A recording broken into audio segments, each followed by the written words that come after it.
1857 سے پہلے جو نظام تعلیم تھا اس کے اندر دینی اور دنیاوی تعلیم کا یہ فرق جو ہے یہ واضح نہیں تھا. یہ بات الگ ہے کہ اس میں پھر بعض لوگ جو ہیں وہ دینی تعلیم میں خاص چیزوں میں اپنا ایک مقام پیدا کر لیتے تھے. تفسیر میں کر لیا, حدیث میں کر لیا, فقہ میں کر لیا, جس طرح آج کل مدارس میں تخصص ہوتے ہیں. اور اسی طرح دنیاوی میدان میں انسان جو ہے اپنی مہارت پیدا کر لیتے تھے, کوئی فن سیکھ لیتے تھے, کوئی کاریگری سیکھ لیتے تھے, ایسے فنون سیکھتے تھے جس کے ذریعے کارخانے چلائے جا سکتے ہیں, فیکٹریاں بنائی جا سکتی ہیں, جس کے اندر عام جسے ہم آج کے زمانے میں دنیا دارانہ نظام کہتے ہیں, اس دنیا دارانہ نظام کو چلانے کے لیے بھی اسی نصاب تعلیم کے پڑھے ہوئے لوگ جو ہیں وہ اپنی خدمات سر انجام دیتے تھے. لیکن 1857 کے بعد جب انگریز نے پورے بر صغیر پر قبضہ کیا تو سب سے پہلا اس نے حملہ جو فکری بنیادوں پر کیا وہ مسلمانوں کے نظام تعلیم پر تھا. تو بہرحال جب انگریزوں نے اپنا نظام تعلیم متعارف کرایا, لارڈ مکالے کا نظام تعلیم, شروع میں تو مسلمانوں نے اس کی بڑی مخالفت کی, اور اس مخالفت کی وجہ سے امید یہ تھی کہ انگریز بہادر مجبور ہو جائے گا اور مسلمانوں کے ساتھ اور ہندوؤں کے ساتھ کچھ مل ملا کے ایسا نصاب ترتیب دے گا جس کے اوپر تمام لوگ متفق ہوں گے. لیکن تھوڑا وقت گزرا, مسلمانوں کا بائیکاٹ ابھی جاری تھا کہ اسے مسلمانوں میں سے اور ہندوؤں میں سے کچھ ایسے لوگ مل گئے جو انگریزی نظام تعلیم کو قبول کرنے کے لیے تیار تھے.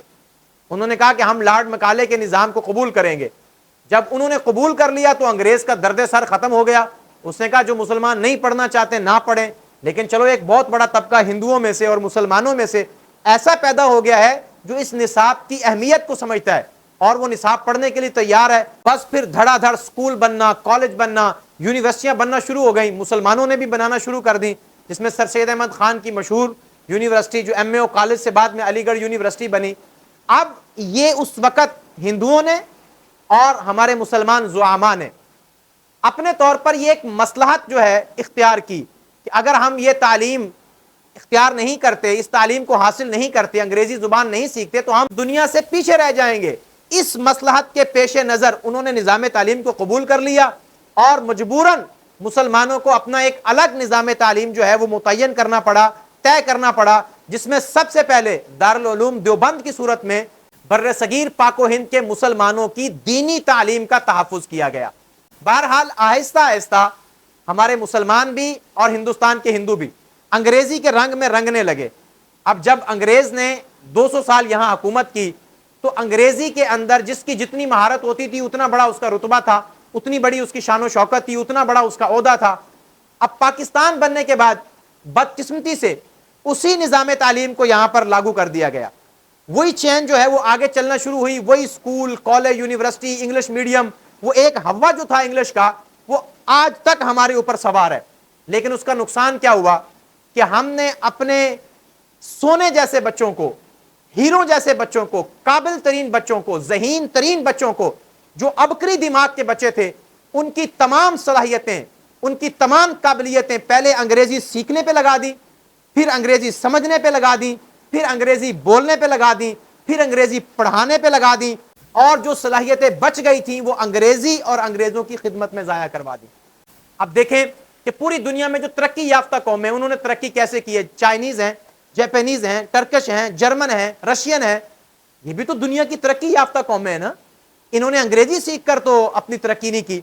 کیسے کی ہے انہوں نے؟ بالکل ویسے ہی جیسے ابتدائے اسلام میں نبی کریم صلی اللہ علیہ وسلم نے حضرت زید کو عبرانی زبان سیکھنے کا حکم دیا تھا, اور پھر بنو امیہ کے دور میں باقاعدہ طور پر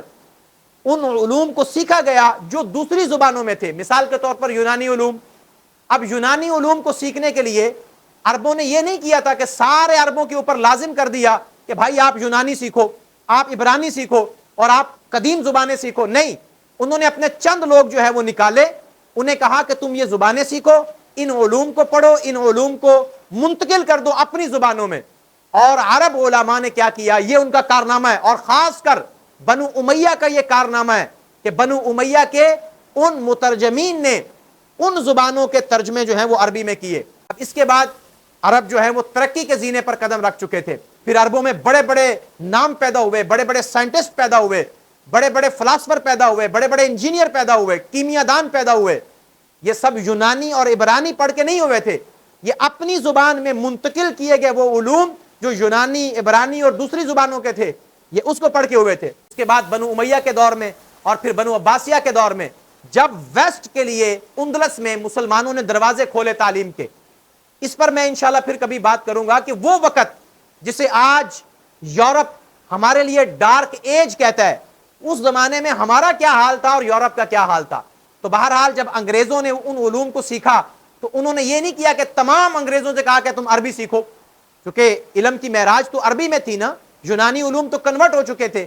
عبرانی کے علوم کنورٹ ہو چکے تھے، قدیم زبانوں کے علوم منتقل ہو چکے تھے عربی میں۔ انگریزوں نے چند لوگوں کو منتخب کیا جن میں کچھ ایسے عیسائی اور یہودی تھے جو نسلاً عرب تھے، اور کچھ وہ تھے جو انگلش تھے۔ انہوں نے ان کو وقف کیا، انہوں نے وہ علوم سیکھے اور ان تمام علوم کو انہوں نے انگریزی میں منتقل کر دیا۔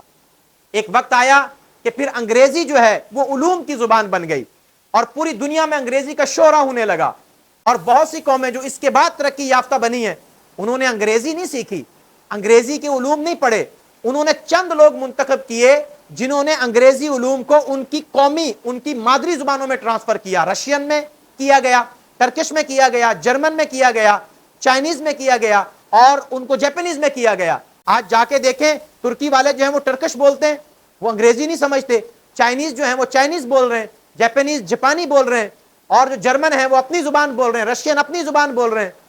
میرے بھائی یہ کبھی بھی ترقی نہیں ہوتی کہ آپ دوسروں کی زبان کے اندر علم حاصل کرنا شروع کر دیں اور یہ سمجھیں کہ آپ اب ترقی کر لیں گے۔ اصل ترقی یہ ہوتی ہے کہ وہ علوم جو ضروری ہوتے ہیں وہ چند لوگوں کو مختص کیا جاتا ہے کہ ان علوم کو اپنی زبانوں میں منتقل کرو تاکہ ہر بچے کو اپنی زندگی کا قیمتی ترین وقت اس زبان کو سیکھنے میں نہ لگے بلکہ ان علوم کو سیکھنے میں لگیں جو اصل مقصود ہوتے ہیں۔